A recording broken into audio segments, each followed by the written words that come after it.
For weeks, the assumption across national coverage was simple: the Sanders headlines had cooled off. The draft cycle had shifted. The daily debates had moved on. The dominant narrative suggested that the turbulence surrounding the Sanders name had finally settled. Some commentators framed it as media fatigue. Others described it as a natural reset. The message circulating in segments and columns was direct: the storm had passed.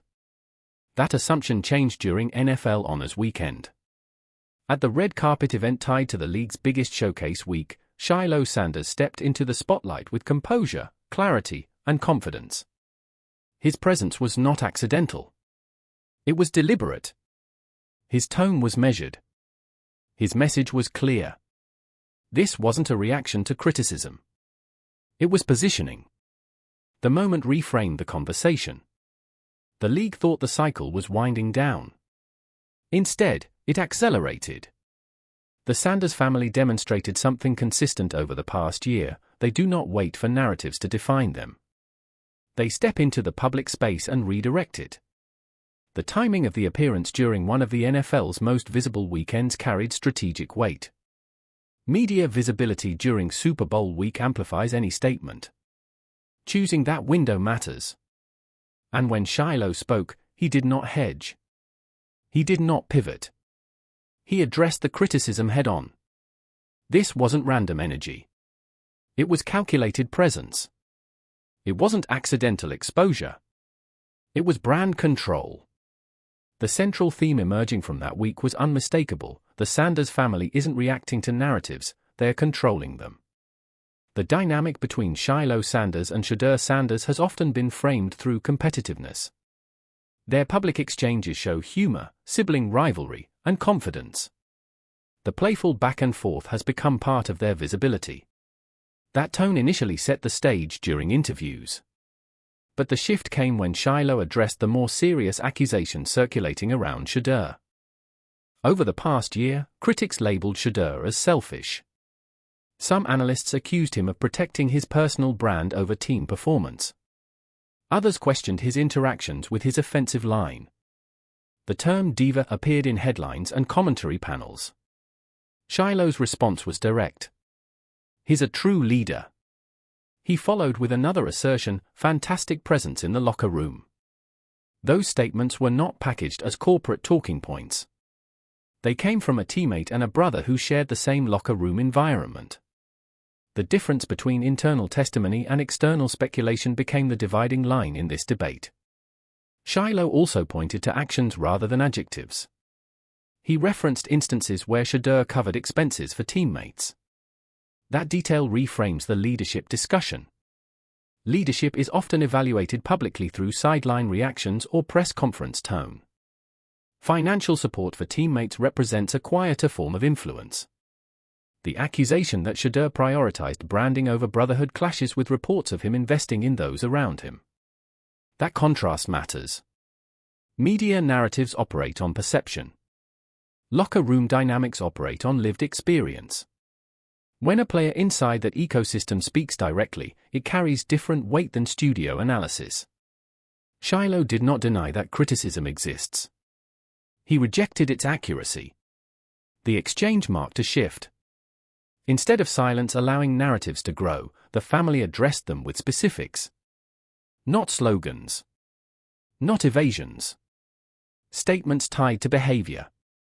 That distinction defines the broader strategy. During the same media stretch, Shilo revealed something that expanded the scope of the conversation. He stated that Shedeur has plans to build a full-nil collective structure designed to support teammates. Name, image, and likeness agreements have reshaped college athletics since the NCAA policy shift in 2021. Athletes can now monetize their personal brands legally. Many players secure individual endorsement deals. Few quarterbacks publicly discuss leveraging their brand to elevate teammates financially. The detail reframes leadership in measurable terms. A quarterback using his market leverage to create revenue channels for others signals financial awareness at an early stage. It also reflects structural thinking. Building a collective requires organization, compliance knowledge, and brand alignment. This is not loud leadership delivered through halftime speeches. It is strategic generosity. The modern quarterback is expected to command huddles. The emerging model adds financial literacy and ecosystem building. The concept could be described as Leadership 2.0, influence that extends beyond playbooks. It is rare for a college signal caller to openly structure monetization plans that benefit others. The typical focus remains on draft positioning and individual endorsements. Expanding that to team-wide benefit introduces a different leadership framework. Financial infrastructure inside a locker room changes dynamics. Shared opportunity reduces resentment. It increases collective buy-in. If executed as described, it becomes an example of how brand power can translate into locker room capital. That revelation also connects to a larger pattern. The Sanders family consistently discusses ownership, leverage, and independence. Nil collectives represent one lane within that broader strategy. While Shedeur's brand expands on the field, Shilo has built a parallel presence online through Twitch and YouTube. Streaming is often dismissed as a side hobby for athletes. That perception ignores revenue data and audience reach metrics associated with digital platforms. Shilo has addressed misconceptions directly. He has spoken about perspective and gratitude, framing streaming as an opportunity rather than a fallback. His football journey includes physical setbacks. He underwent forearm surgery. The physical toll of the sport is documented league-wide. The acronym NFL is frequently translated inside locker rooms as not for long. Career averages confirm that reality. Diversification is not disloyalty to football. It is risk management. Streaming provides direct monetization through subscriptions, advertising splits, and brand integrations. More importantly, it provides audience ownership. Contracts expire. Digital communities remain portable. Ownership reduces dependence on team contracts alone. That shift aligns with the modern athlete blueprint seen across multiple sports. Direct-to-fan engagement creates leverage. In Shiloh's case, the streaming platform functions as both creative outlet and insurance policy. It demonstrates awareness of career volatility.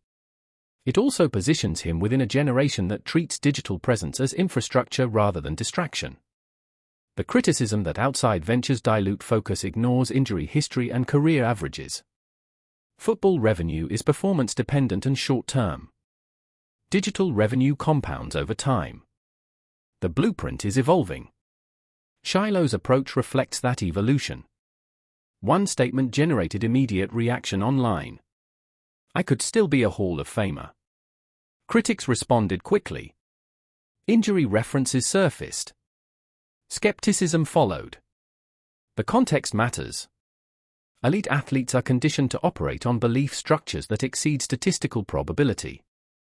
The psychological demands of professional football require confidence that borders on defiance. The Pro Football Hall of Fame represents the highest individual achievement in the sport.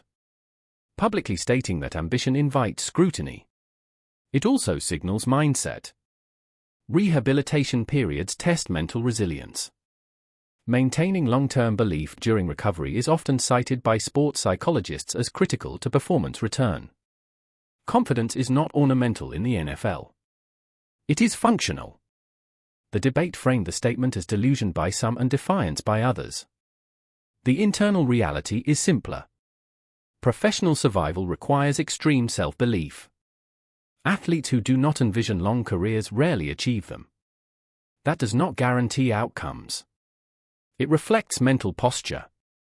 The reaction cycle illustrated how quickly ambition can be reframed as arrogance. Inside competitive environments, that same ambition is expected. During Super Bowl week media sessions, commonly known as Radio Row, athletes navigate dense interview schedules.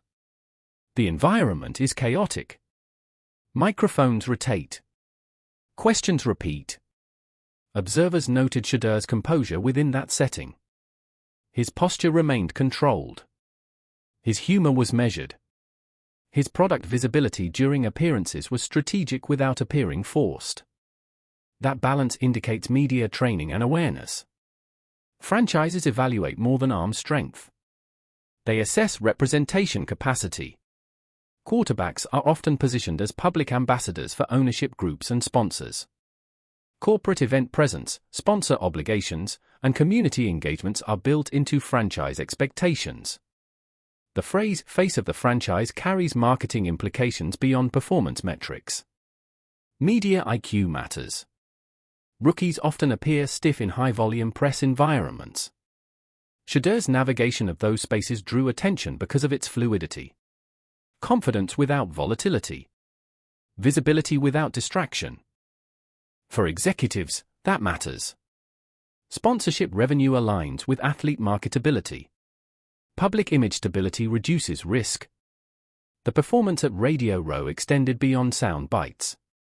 It reinforced positioning. The most consequential development came with confirmation of a Nike rollout tied to Shedeur's brand positioning. Early previews indicated an April release window connected to a signature drop concept.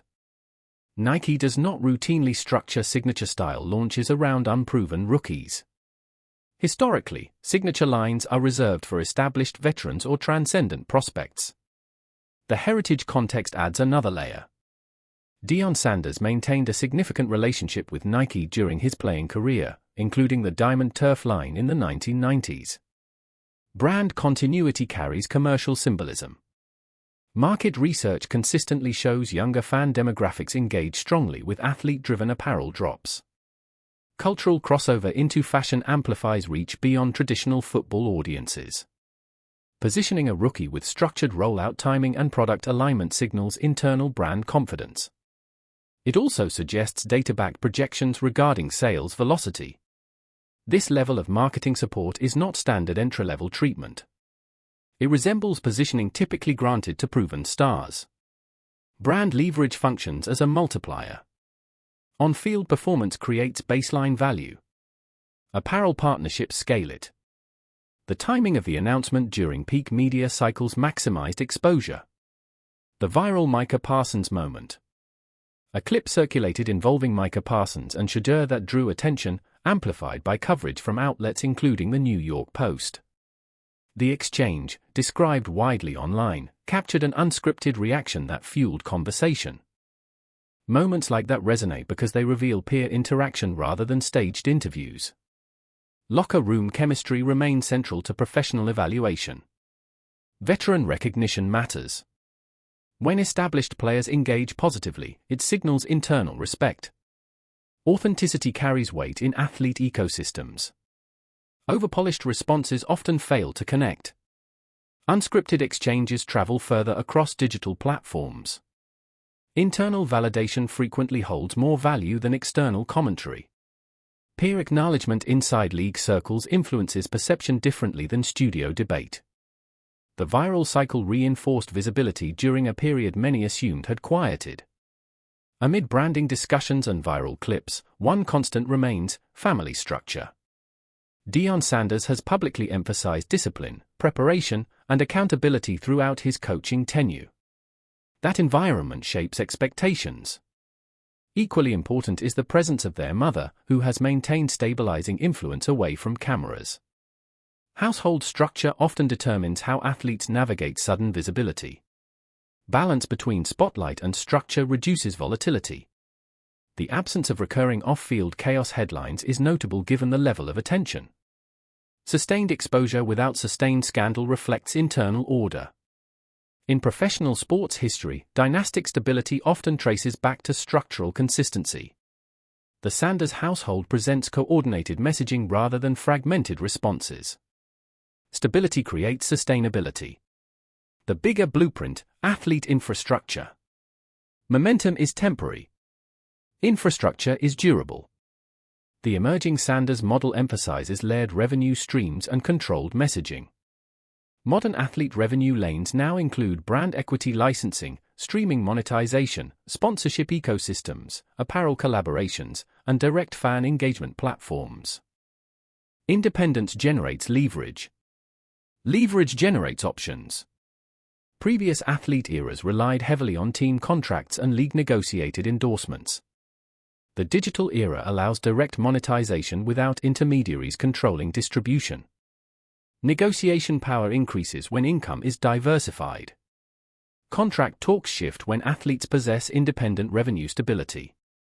Control of narrative also changes. Social platforms reduce reliance on traditional gatekeepers. Messaging becomes immediate. The strategic approach resembles chess rather than checkers. Each move builds positioning rather than chasing reaction cycles. Infrastructure outlasts headlines. Leadership evolution in the NFL. Leadership models evolve. The traditional quarterback archetype emphasized volume and visible emotion. The modern version adds composure, financial literacy, and ecosystem awareness. Control replaces chaos. Strategy replaces impulse. Shedeur's positioning reflects market-aware leadership. Shiloh's resilience during injury reflects durability-based leadership. Influence inside locker rooms now extends beyond play calls. It includes opportunity creation and representation competence. The ripple effect of that model may shape future prospect preparation. The league is adjusting to players who understand analytics, contract structures, audience metrics, and brand valuation simultaneously. That multidimensional awareness alters sponsorship frameworks. It shifts negotiation dynamics. It redistributes leverage. Executives accustomed to unilateral control must adapt to athletes operating as independent entities. The Sanders family appears aligned with this structural shift. Early adoption of diversified revenue, narrative control, and brand architecture positions them within a changing ecosystem. This is not hype. It is measurable strategy. It is infrastructure development. It reflects modern athlete economics in motion. The league thought it was over. It was a transition point instead.